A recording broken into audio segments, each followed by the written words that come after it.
C'est-à-dire que nous devons véritablement, euh, bien sûr, laisser Dieu agir tout le temps, mais c'est parce que nous prenons conscience en quelque sorte que son jour est proche que ça mobilise en nous un leitmotiv.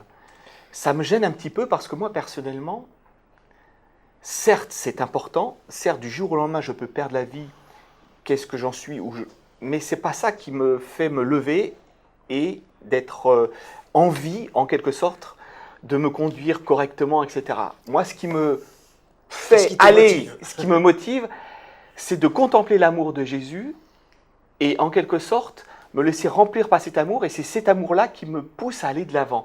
C'est pas en me disant je risque de perdre la vie aujourd'hui, il faut que je sois prêt. Jésus peut revenir dans 1 heure, dans 2 ans, dans 3 ans, il faut que je sois prêt. Moi, c'est pas ça qui me motive vraiment. Certes, c'est un encouragement, mais c'est pas une motivation. La vraie motivation, c'est l'amour de Jésus qui me transcende et qui me presse. Oui, alors peut-être que ça vaut la peine de rappeler à ce stade de notre échange la conception du temps que se faisaient les apôtres. D'un côté, on a Jésus qui est venu, et pour eux, c'est un événement déterminant dans l'histoire. Ils ont rencontré Jésus, Jésus leur a parlé, les a guidés, ils ont cheminé avec lui pendant un certain temps, ils ont vu Jésus arrêté, condamné injustement, mis à mort, mais ils l'ont vu aussi revenir à la vie, ressuscité. Et ils savent que ce Jésus leur a promis de revenir. Et entre le premier temps où Jésus est venu et le deuxième temps où Jésus revient, qu'est-ce qu'ils disent sur la façon de se conduire? Ce qu'ils disent, c'est que la référence et la motivation, comme disait Philippe, c'est la personne de Jésus. Il a fait une démonstration d'amour et une promesse que nous serons avec lui pour l'éternité. Et donc, le comportement qui sera le nôtre dans l'éternité est un comportement qui est celui que Jésus propose. Et en attendant, est-ce qu'il peut y avoir un autre critère que celui-là? Difficile, parce que Christ va dire à tous ceux qui vont marcher avec lui, soyez mes imitateurs.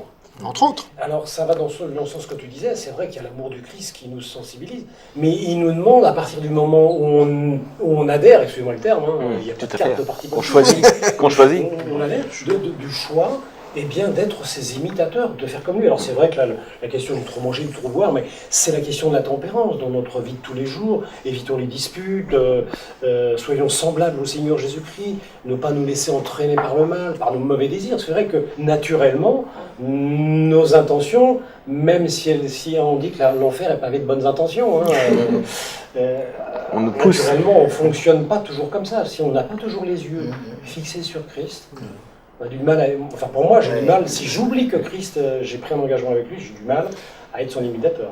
Je me laisse. C'est pas naturel. Oui, Daniel? Oui, si on veut résumer et être pratique, c'est vivez ce que vous entendez, ce que vous lisez et ce que vous prêchez. Le vivre. Parce que le dire, c'est bien, mais le faire, c'est mieux. Le problème, c'est le comment. C'est qu'on voudrait, et des fois, on s'aperçoit qu'on n'arrive pas forcément. Alors ça, c'est ce qu'on a déjà vu en étudiant cette lettre dans le chapitre 7, où l'apôtre Paul lui-même est confronté à cette difficulté du faire. N'empêche qu'il va quand même, dans ses exhortations, dire soyez semblables au Seigneur Jésus. Ne vous laissez pas entraîner vers le mal. Tu me donnes une liste quand même. Enfin, c'est pas une liste qui prétend être exhaustive, mais ça donne des pistes. Voilà. Tout à fait. Et dans ces pistes, moi, je trouve intéressant l'utilisation du mot jalousie. Comment vous voyez ça, jalousie? Moi, je suis très frappé de constater à maintes reprises qu'il y a des tas de gens qui sont en difficulté parce qu'ils passent leur temps à se comparer aux autres. Et en se comparant aux autres, qu'est-ce qu'on fait? On cultive l'envie, la jalousie. Est-ce qu'on peut être heureux de cette façon-là? Non. Vous avez vécu des choses qui permettent d'illustrer ça? A priori comme ça, non, enfin, mais c'est vrai que c'est une tendance naturelle. Quand on parle de quelqu'un, de notre entourage ou que l'on voit. Alors au départ, il y a toujours de bonnes intentions dans nos propos, puis après, oui, mais t'as vu, il a fait ceci, il est comme cela, puis il fait ceci, puis il fait cela.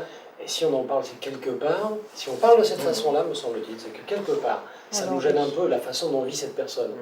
Et on jalouse parfois sa façon d'être, sa façon de vivre.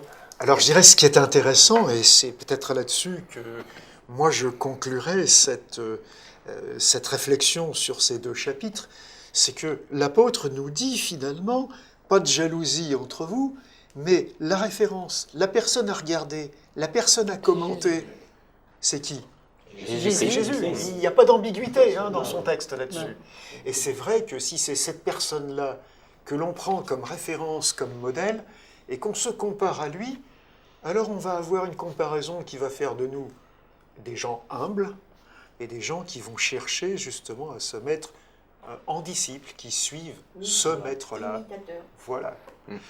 Eh bien, en tout cas, merci de votre partage, de votre participation, et peut-être une prochaine fois pour une autre étude ensemble. Volontiers. Merci. D'accord. Eh bien voilà, nous sommes arrivés à la fin de ce sujet.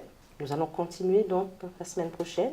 Je vous invite à nous retrouver encore et ne manquez pas surtout de nous écrire à l'adresse qui apparaît au bas de votre écran. Alors je vous souhaite une excellente semaine et que le Seigneur vous bénisse abondamment.